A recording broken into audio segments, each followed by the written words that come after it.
All the chaos in Israel is because of the Persians, and I don't mean that politically, I mean that linguistically. One of the favorite words of modern Hebrew speakers and of American Jews who adopted it is Balagan, which means chaos, disorder, or a total mess. How's the wedding?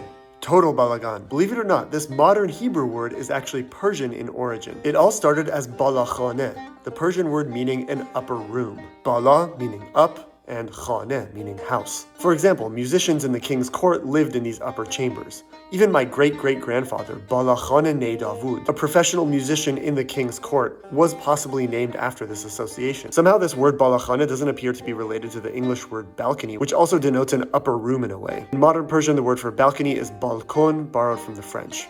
Balakhane isn't used very commonly anymore. But back in the day, Balakhane, the upper room, sometimes associated with lowbrow forms of upstairs entertainment, like brothels in their upper penthouse chambers, was borrowed into a lot of languages, including Bengali, which uses it to mean palace, and also into Turkic languages, some of which had a major presence in the Russian Empire. And so the word entered Russian, with a further lowbrow entertainment connotation. It started to refer to temporary wooden circus booths and traveling fairground tents in their festival puppet shows. If you've ever seen a medieval traveling circus, you may know how rowdy and chaotic the drunken audiences can get. And so Balakhane, now Balagan because Turkic languages didn't have the kh sound, started to refer to any sort of wild, chaotic mess. The journey didn't stop there. From Russian, the word made it into Russia's smaller neighbor, Poland, where it also created the words balaganiaj, meaning a slob, balaganiarka, meaning a female slob, and balaganich, the verb for making a mess. And from Polish, Balagan entered Yiddish, spoken by a very large number of Ashkenazi Jews who lived in the Pale of Settlement among the Poles. And when the remnants of these Jews moved after the Holocaust, Balagan made its way into modern Hebrew as well. So you won't find Balagan in the Torah, but it's a messy, chaotic word that almost traces the messy, chaotic history of the Jewish people.